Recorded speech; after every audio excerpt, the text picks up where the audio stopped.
My name is Ione.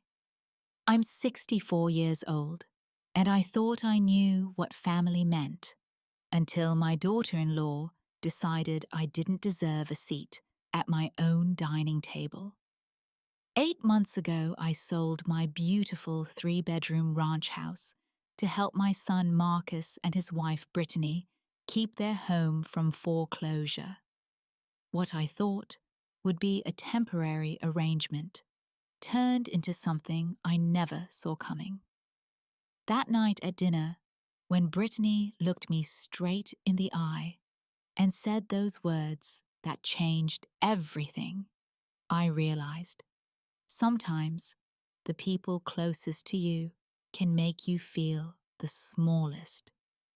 Before I tell you what happened that evening that turned my world upside down, let me know where you're watching from. And please hit that like button and subscribe for more real-life stories about family dynamics that will make you question everything you thought you knew about loyalty and respect. I never imagined I'd be living in my son's basement at 64, but life has a way of throwing curveballs when you least expect them. When Marcus called me last winter, his voice thick with worry, explaining how they were 3 months behind on their mortgage, I didn't hesitate. My husband, Robert, had passed 2 years earlier, and our ranch house felt too big, too quiet, too full of memories. Selling it to help Marcus and Brittany seemed like the perfect solution. Marcus is 32, now works as an insurance adjuster for a mid-sized firm in Columbus, Ohio. He's always been a good son, thoughtful and caring, though sometimes too eager to avoid conflict. Brittany, his wife of 6 years, is 28 and teaches yoga part-time at a trendy studio downtown. When I first met her, I thought she was lovely, all flowing scarves and positive energy. Their twin daughters, Emma and Grace, just turned 4, and they're the light of my life with their infectious giggles and endless questions about everything. The arrangement was supposed to last 6 months, just long enough for them to get back on their feet financially.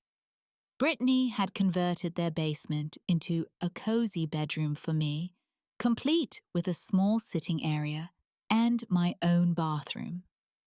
It wasn't luxurious, but it was comfortable, and I felt grateful to be helping my family while staying close to my granddaughters. The first month went smoothly. I'd wake early, make coffee, and have the kitchen cleaned before anyone else stirred. I'd help with the twins' breakfast, walk them to the bus stop, then spend my days reading, doing light housework, or tending to Brittany's neglected flower beds. Evenings were family time, and I treasured those moments around the dinner table, listening to the girls chatter about their day. But subtle changes began creeping in during the second month. Brittany started making comments about noise levels when I watched the morning news. "The volume seems really loud today," she'd say, with a tight smile, even though I kept it at the same level I'd used for weeks. She began rearranging items in the kitchen after I cooked, claiming she was just organizing. But I noticed my favorite wooden spoons disappeared into a drawer I couldn't reach. The twins would run to me when I came upstairs, chattering excitedly about their day, but Brittany started intercepting them. "Grandma's tired, girls. Let's give her some space." I wasn't tired. I lived for those conversations with Emma and Grace, their innocent observations about their friends, their teachers, the bugs they found in the backyard. Marcus began working longer hours, claiming busy season at the office. But I suspected he sensed the growing tension and chose avoidance over confrontation. When he was home, he seemed distracted, constantly checking his phone or finding projects in the garage that required his immediate attention. By the 4th month, I started questioning my own perceptions. Was I being too sensitive? Was I really as intrusive as Brittany's behavior suggested? I found myself walking on eggshells, measuring my words, trying to anticipate what might irritate her next. The week before everything exploded started innocuously enough, but looking back, I can see how each day built toward that awful dinner. Monday morning, I was doing laundry in the basement, humming an old Patsy Cline song my mother used to sing. The washing machine was running the dryer, tumbling, and I thought the noise would cover my quiet humming. Apparently not. Brittany appeared at the top of the basement stairs. "Ione," she called down, her voice sharp. "Some of us are trying to meditate up here." I apologized immediately, but she'd already disappeared. I finished the laundry in silence, feeling foolish for something as simple as humming while doing chores. Tuesday brought a different kind of tension. I was making my grandmother's chicken soup, the smell filling the kitchen with warmth and comfort. Emma had been sniffling all week, and I thought homemade soup might help. When Brittany came home from yoga, she walked into the kitchen, wrinkled her nose, and immediately opened all the windows. "It's so stuffy in here," she announced, though the temperature outside was barely 40 degrees. Later, I overheard her texting someone, probably her mother, complaining about old-fashioned cooking smells taking over the house. I started eating my dinner portions in the basement that night, telling myself I preferred the quiet anyway. Wednesday was when I accidentally overheard the phone conversation that should have been my wake-up call. I was coming up from the basement to get a glass of water when I heard Brittany talking in the living room. Her voice carried clearly through the thin walls. "She's always around, Mom, always talking. I can't even have a peaceful breakfast without her commenting on the weather, the news, what the twins are wearing. And the noise? She watches her shows so loud, hums constantly. And don't get me started on her phone conversations with those friends of hers. Yesterday, she spent an hour telling someone about her doctor's appointment. An hour about bunions and blood pressure medication. My cheeks burned with embarrassment and hurt. I retreated to the basement without my water, spending the rest of the evening wondering if everything I did was truly as annoying as she made it sound. Thursday brought the incident with the twins that broke my heart. Emma and Grace had been playing quietly in their room when they started giggling about something they'd seen on their educational tablet. Their laughter was pure joy, the kind that makes you smile automatically. But Brittany stormed into their room. "Enough! You're being way too loud, just like Grandma. We use inside voices in this house." The sudden silence that followed was deafening. When I went upstairs later, I found both girls subdued, speaking in whispers, the natural exuberance drained from their faces. That night, I made a decision to be even quieter, even less present, hoping to restore peace to the household. Friday arrived with a tension so thick you could cut it with a knife. I'd spent the morning at the grocery store, carefully selecting ingredients for a pot roast dinner, using money from my Social Security check. I wanted to prepare something special, maybe recapture some of the warmth we'd shared in those early weeks. I chose vegetables Brittany had mentioned liking, splurged on organic potatoes, and even bought a bottle of wine I thought Marcus would enjoy. I spent the afternoon in the kitchen following my grandmother's recipe, exactly the same one that had filled my own home with love and comfort. For 30 years of marriage, the meat was tender, the vegetables perfectly seasoned, and I'd even made fresh rolls from scratch. I set the table with care using the good china I'd brought from my house, now stored in boxes in the basement. When Brittany returned from her yoga class, I could tell immediately that something was wrong. Her usual post-workout glow was replaced by a storm cloud of frustration. Later, I learned her instructor had criticized her form in front of the entire class, questioning whether she was really qualified to teach. Her pride had taken a beating, and she was looking for somewhere to direct that anger. Marcus arrived home equally stressed, having spent the day dealing with a complicated insurance claim involving a house fire and an uncooperative claimant. The twins were cranky from missed naps, whining about everything from their socks feeling weird to not wanting the juice boxes I'd bought them. The stage was set for disaster, but I was too focused on creating a perfect family dinner to recognize the warning signs gathering around me like storm clouds. Dinner started normally enough.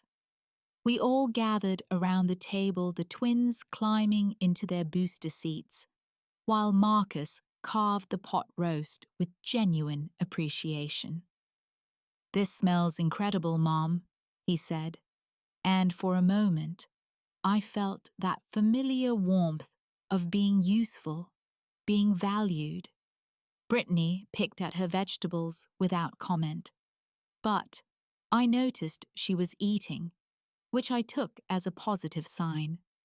The twins were behaving beautifully, using their napkins and asking politely for more rolls. Everything seemed perfect until I made the fatal mistake of trying to lighten the mood with what I thought was a harmless, amusing story. "You'll never believe what happened at the grocery store today." I began smiling as I helped Grace cut her meat into smaller pieces. There was this elderly gentleman, probably 80 years old, trying to use the self-checkout for the first time. He had one item, a single banana, but he couldn't figure out how to scan it. Marcus looked up with interest, and the twins turned their attention to me, always eager for Grandma's stories. I continued warming to my tale. "So he's holding this banana up to the scanner like it's some kind of magic wand, waving it around in circles. The machine keeps beeping error messages, and he's getting more and more flustered. Finally, he looks at the teenage employee standing nearby and says very seriously, 'Miss, I think your banana reader is broken.'" Emma giggled at the silly phrase, "banana reader," and Grace joined in with her infectious laughter. Even Marcus cracked a smile, the stress of his day momentarily forgotten. I felt encouraged by their response and continued with growing enthusiasm. The poor kid had to show him how to put the banana on the scale, but then he couldn't figure out how to look up the produce code. He kept pressing random buttons, adding items he definitely didn't want. At one point, the screen showed he was buying 17 pineapples and a bag of organic kale. He looked at that screen with such confusion and said, "Well, I certainly didn't come here for 17 pineapples." The twins were now giggling uncontrollably, and I was enjoying their delight in my story. Marcus was starting to chuckle too, his fork halfway to his mouth as he listened. For a precious moment, we felt like a real family again, connected by simple joy and shared laughter. That's when Brittany exploded. The sound of her fork hitting the plate was like a gunshot in the suddenly silent room. Every head turned toward her as she glared at me with undisguised fury. Her face was flushed red, her hands clenched into fists beside her plate. "Enough!" she shouted, her voice cutting through the air like a blade. "Your voice is so annoying, I can't even eat. Every single meal, it's chatter, chatter, chatter. Just go eat in your room where we don't have to listen to you." The silence that followed was deafening. Emma and Grace stopped giggling instantly, their faces crumpling with confusion and fear. Marcus sat frozen, his fork still suspended in midair, his mouth slightly open in shock. I felt as though I'd been slapped, the sting of her words hitting me like a physical blow. But Brittany wasn't finished. "I'm trying to have a peaceful dinner with my family, and you're sitting there telling these pointless stories about random people nobody cares about. We don't need constant commentary on every little thing that happens in your day. Can't you see that we just want to eat in peace?" The twins started crying soft, whimpering sounds that broke my heart. They didn't understand what was happening, why their grandmother was being yelled at, why the happy moment had turned so ugly so quickly. Marcus finally found his voice, but it was weak, uncertain. "Brittany, that's not," he began, but she turned that same furious glare on him. "Don't," she said, her voice low and dangerous. "Just don't. I've been patient for months, but I'm done pretending this is working. She needs to learn some boundaries." I looked around the table at my family, seeing my granddaughter's tears, my son's conflicted face, my daughter-in-law's rigid anger, and I made a decision that surprised even me. Instead of defending myself, instead of arguing or crying or making the scene worse, I simply stood up. My hands were steadier than I expected as I picked up my plate and glass. The pot roast I'd spent hours preparing suddenly looked unappetizing, but I gathered my dignity along with my dinner. I leaned down and kissed each twin on the forehead, their tear-stained cheeks soft against my lips. "Grandma's just going to eat downstairs tonight, my sweethearts," I said softly, my voice remarkably calm.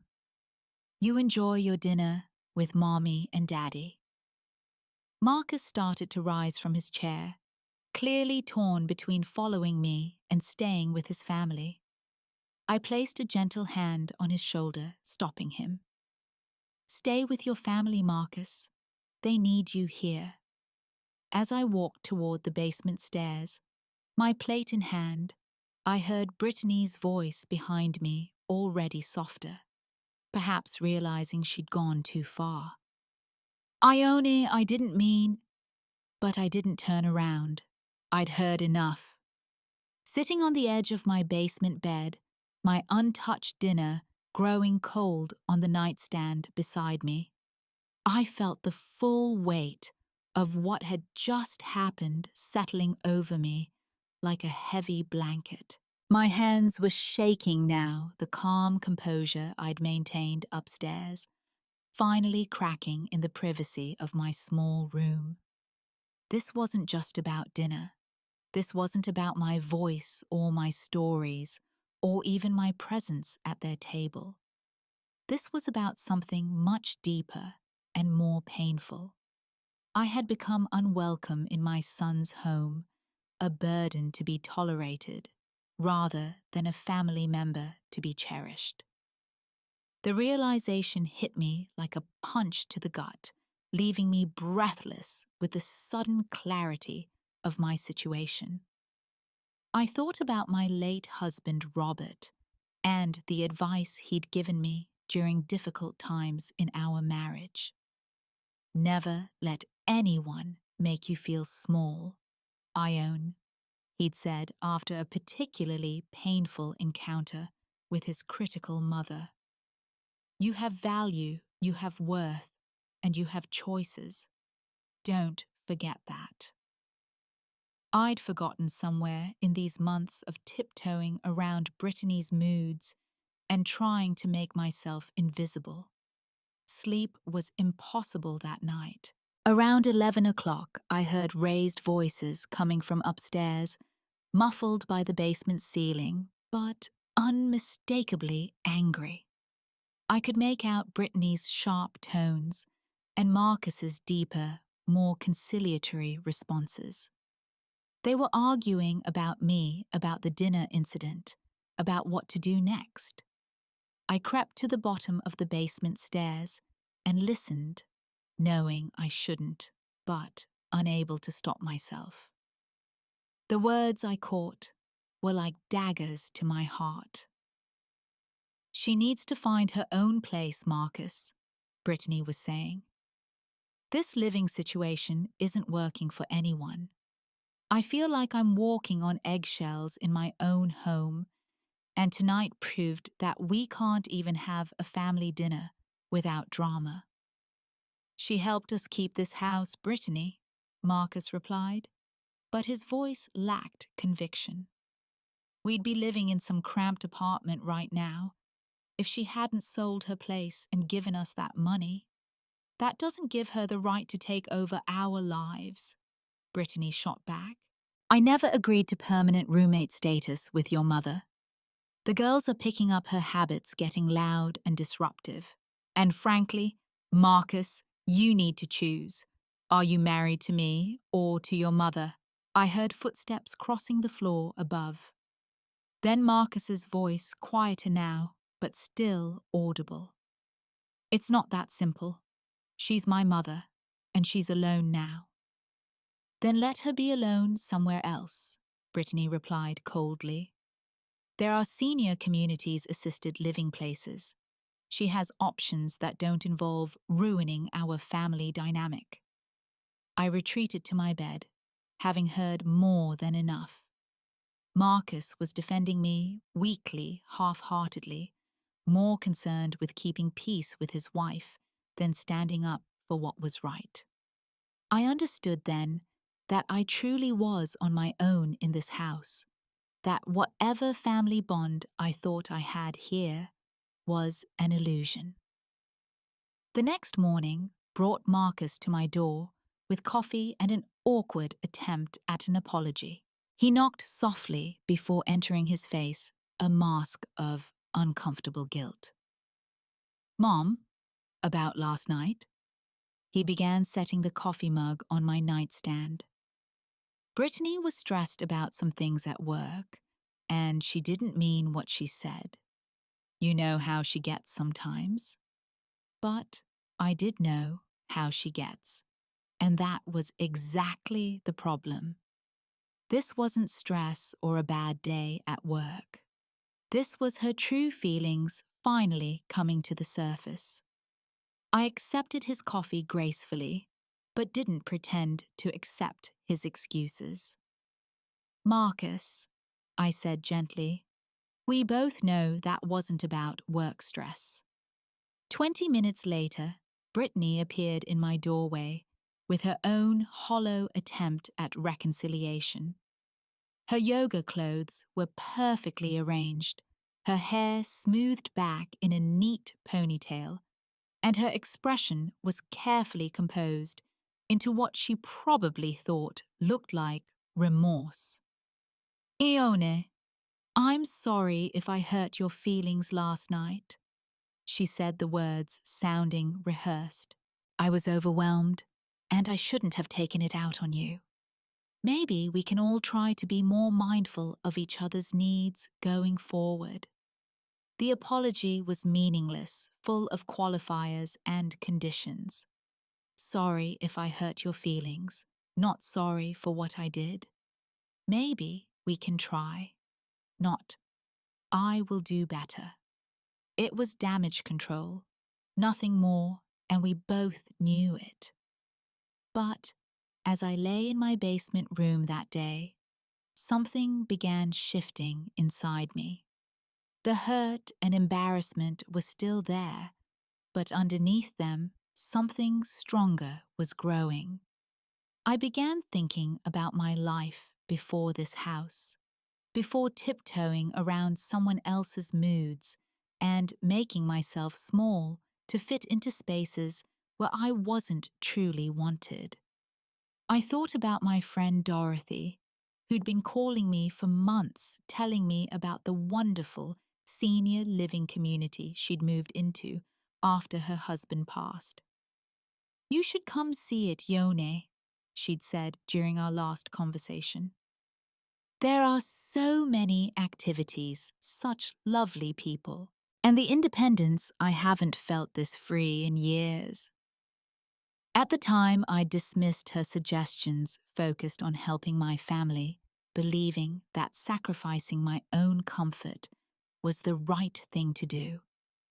But now, sitting in my basement room, with the taste of humiliation still bitter in my mouth, I began to wonder if there might be other options for my life, better options that didn't involve shrinking myself to fit someone else's idea of acceptable.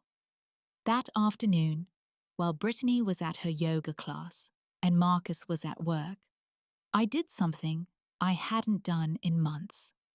I called Dorothy back. The phone call with Dorothy changed everything. Her voice was bright, with genuine excitement, when she heard from me. And as she described her new life at Sunrise Manor, a vibrant senior community about 20 minutes from Marcus's house, I felt something I'd almost forgotten existed. Possibility. Oh, Ione, you simply must come see this place, Dorothy gushed. There's a book club that actually reads interesting novels, not just romance paperbacks. We have a community garden where I'm growing the most beautiful tomatoes and bridge games every Tuesday and Thursday. Last week, we took a day trip to the art museum, and next month, we're seeing a play downtown. As she talked, I found myself imagining a life where my voice wasn't an annoyance, where my stories were welcomed, where I could wake up each morning without wondering what mood I'd encounter upstairs. It sounded almost too good to be true. The best part, Dorothy continued, is that I feel like myself again. Not someone's mother or grandmother first, but Ione. I'd forgotten what that felt like.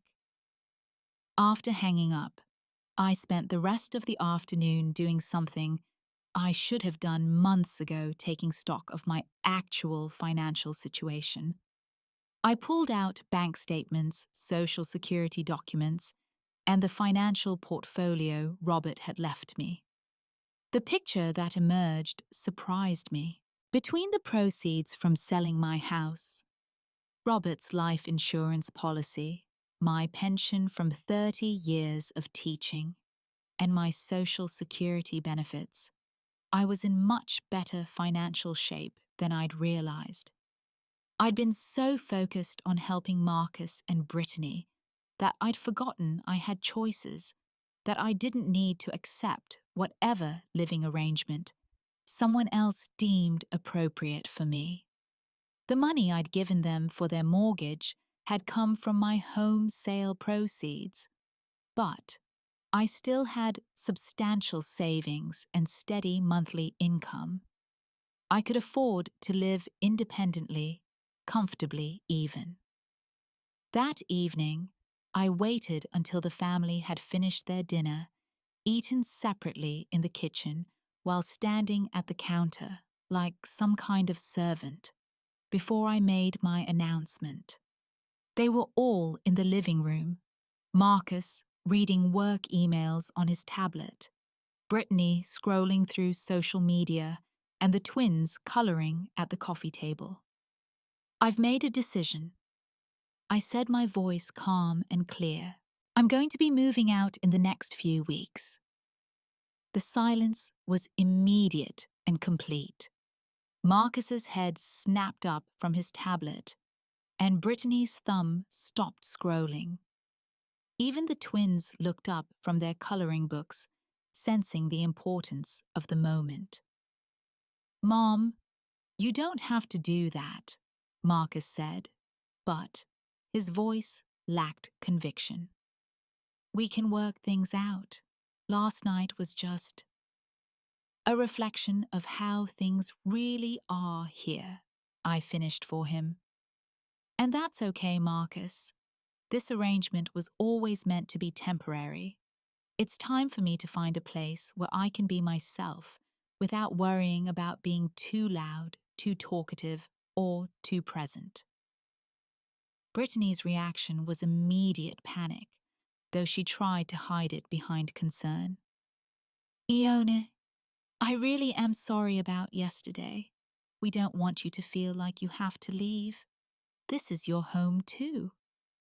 But we all knew that wasn't true. This had never been my home, just a place where I was temporarily tolerated in exchange for financial assistance. The sudden shift in Brittany's attitude told me everything I needed to know about their real motivation for wanting me to stay. "Where will you go?"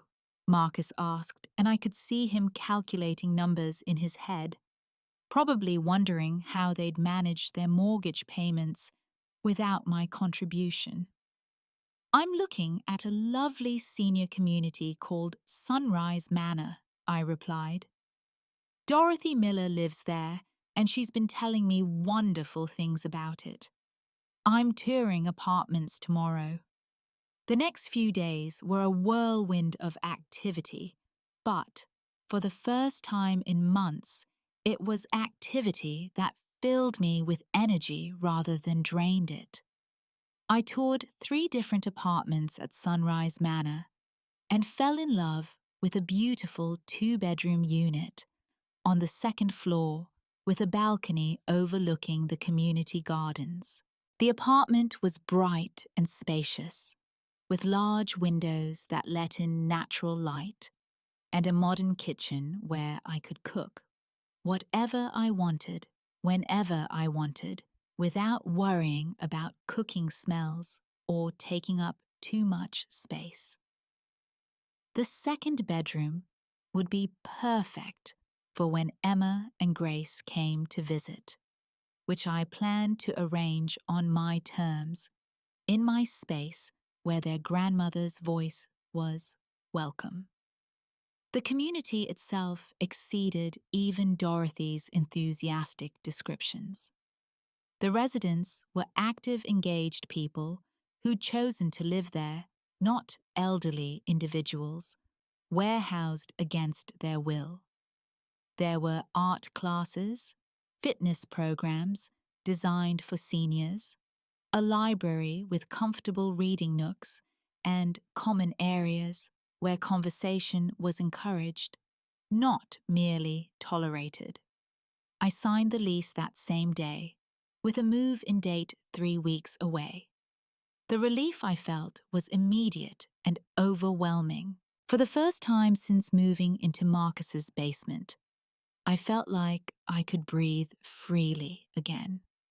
The 3 weeks between signing my lease and moving day passed in a blur of planning and preparation, but also revelation. Once I'd made the decision to leave, the dynamics in Marcus's house shifted dramatically, though not in ways that surprised me. Brittany suddenly became overly solicitous, bringing me tea without being asked, commenting positively on meals I prepared, and even asking for the recipe for my pot roast. Her transformation was so obvious and calculated that it would have been comical if it weren't so insulting. She clearly understood that my departure would mean the end of my financial contributions, and she was scrambling to find ways to convince me to stay. Marcus, meanwhile, seemed torn between relief and worry. I caught him several times staring at me with an expression I couldn't quite read, as if he was seeing me clearly for the first time in months. During one of our conversations about the logistics of my move, he finally asked the question I'd been waiting for. "Mom, are you doing this because you're angry about that dinner, because Brittany really didn't mean what she said?" I set down the box I was packing and looked at my son directly. "Marcus, this isn't about anger. This is about recognizing that I deserve to live somewhere. I'm truly welcomed, not just tolerated. You're a grown man with a family of your own, and that's exactly how it should be. But I'm also a grown woman with my own life to live." The truth was more complicated than anger, though there was certainly hurt involved. It was about dignity, about self-respect, about refusing to accept crumbs of affection when I deserved a full seat at someone's table. I'd spent 8 months making myself smaller and quieter, accommodating someone else's vision of what my presence should look like, and I was done.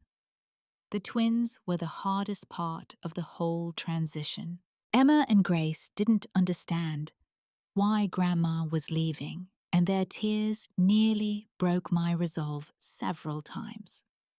But I explained to them that I was moving to a place where they could visit me, where we'd have a special room just for them, and where Grandma could tell them all the stories they wanted to hear. "Will you still make us cookies?" Emma asked during one of our conversations, and I assured her that I'd have my very own kitchen where we could bake together any time they visited. "And will you read us stories?" Grace chimed in, and I promised that my new apartment had a perfect reading nook where we could spend hours with their favorite books. Moving day arrived with professional movers I'd hired to handle the heavy lifting. I'd sold or donated most of the furniture from my old house when I moved in with Marcus, but I still had boxes of personal items, my good china, my books, and a few pieces of furniture that held sentimental value. As the movers loaded my belongings into their truck, Brittany made one final attempt to change my mind. She cornered me in the kitchen while Marcus was outside directing the movers, her voice urgent with barely concealed desperation. "Ione, I know I haven't been the easiest person to live with, but I'm pregnant again," she announced, as if this news should change everything. "We're going to need help with the new baby, and you're so good with children. Maybe we could turn the guest room upstairs into a space for you instead of the basement." The manipulation was so transparent it was almost insulting. She was pregnant again, which meant they'd need even more financial help. And suddenly, my presence went from annoying to essential. The offer of the upstairs guest room, a space smaller than a large closet, was supposed to make me grateful for the upgrade from the basement. "Congratulations on the pregnancy, Brittany," I said sincerely because, despite everything, I was happy for them. "But my decision isn't changing. This move is what's best for everyone, especially your growing family." As I handed over my key and walked out of that house for the last time as a resident, I felt lighter than I had in months. The weight of trying to fit into a space where I wasn't truly wanted had been lifted from my shoulders, and I was finally free to rediscover who I was when I wasn't walking on eggshells. Moving into Sunrise Manor was like stepping into a life I'd forgotten was possible. My apartment was everything I'd hoped for, and more, with afternoon sunlight streaming through the large windows and a view of the garden that changed beautifully with each passing day. But more than the physical space, it was the sense of belonging that transformed me. Dorothy had organized a welcome committee of neighbors who greeted me with genuine warmth and plates of homemade treats. These weren't people doing me a favor by tolerating my presence. They were individuals who'd chosen this community for the same reasons I had, and they understood the value of good conversation and shared experiences. My first dinner in the community dining room was a revelation. I sat at a table with 5 other women all around my age, and we talked for nearly 2 hours about everything from current events to favorite recipes to the books we were reading. My voice wasn't annoying here. It was part of a chorus of perspectives and experiences that enriched everyone at the table. "You have such interesting stories, Ione," said Margaret, a retired librarian who'd become fast friends with Dorothy. "Have you considered joining our storytelling group? We meet every other Thursday evening." For the first time in months, I felt seen and valued for who I actually was, not tolerated despite my perceived flaws. The storytelling group became one of many activities that filled my days with purpose and joy. I joined the garden committee, started taking watercolor classes, and even signed up for the book club Dorothy had raved about. Marcus visited regularly, usually bringing Emma and Grace for afternoon adventures that became the highlight of my weeks.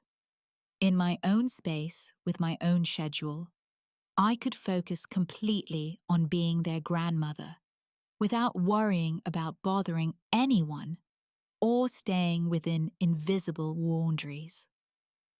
"Grandma's house is so pretty," Emma announced during one visit, spinning around in my living room with her arms spread wide. "And it smells like cookies." "That's because we can bake whenever we want here," I told her. And the freedom in that simple statement still amazed me sometimes. Grace had claimed the reading nook as her special spot, and we spent hours there with picture books and early readers, her small head nestled against my shoulder as we explored story after story together. These moments were pure joy, unmarred by tension or disapproval. Marcus and I were rebuilding our relationship too, but on healthier ground. Without the daily friction of the living situation, we could focus on what mattered: our connection as mother and son, our shared love for his daughters, and our respect for each other's choices. "You seem happy, Mom," he said during one visit, and there was wonder in his voice, as if he'd forgotten what my happiness looked like. "I am happy," I told him honestly. I'm living my life again instead of trying to fit into someone else's version of what my life should look like. The healing process wasn't immediate, and there were certainly moments of sadness about how our living arrangement had ended. But gradually, I began to understand that what had happened at Marcus's house wasn't really about me at all. Brittany's behavior reflected her own insecurities and need for control, not my value as a person or family member. The freedom to be myself again was intoxicating. I could watch the news at whatever volume I preferred, hum while doing laundry, tell stories to anyone who wanted to listen, and wake up each morning without wondering what mood I might encounter. I was rediscovering interests I'd set aside, making new friends who appreciated my company, and building a life that belonged entirely to me. 6 months after my move, I received a call from Marcus that didn't surprise me. Brittany had given birth to a healthy baby boy, and they were struggling financially and emotionally with 3 children and reduced income from her inability to work. "We were wondering," Marcus said carefully, "if you might consider moving back in with us, at least temporarily to help with the baby. We could really use your wisdom and experience." The old me might have felt obligated to return, might have seen their need as more important than my own well-being. But the new me, the me who'd rediscovered her worth and voice, had a different response. "I'd be happy to help with the baby," I told him. "I can babysit here at my apartment or visit for a few hours when you need support. But, Marcus, I won't be moving back. This is my home now, and these boundaries are healthy for all of us." It was a difficult conversation, but a necessary one. I could support my family without sacrificing myself, could love them without losing myself in the process. As I hung up the phone and looked around my bright, peaceful apartment, I felt a deep sense of gratitude for that awful dinner 8 months ago. Brittany's cruel words had been the catalyst I needed to reclaim my life, to remember that my voice had value, that I deserved respect and dignity, regardless of my age or living situation. Sometimes the most painful moments become the doorways to our greatest growth. I learned that love doesn't require you to accept disrespect, that helping family doesn't mean enabling bad behavior, and that your worth isn't determined by other people's ability to recognize it. Most importantly, I learned that sometimes the bravest thing you can do is save yourself from people who don't see your value even when they're family. My voice wasn't annoying after all. I just needed to find the right room, the right people, the right life where it could be heard and appreciated. And sometimes finding that right room means having the courage to walk away from tables where you're not truly welcome, knowing that somewhere else people are waiting to hear exactly what you have to say. What would you have done in my situation? Have you ever had to choose between keeping peace and keeping your dignity? I'd love to hear your thoughts in the comments below. If this story resonated with you, please hit that like button and share it with someone who might need to hear that their voice matters too. And don't forget to subscribe for more real-life stories about finding strength in unexpected places. Thank you for listening to my story, and remember that you're never too old to start over, never too late to choose yourself, and never wrong to expect the respect you deserve. Until next time, keep believing in your own worth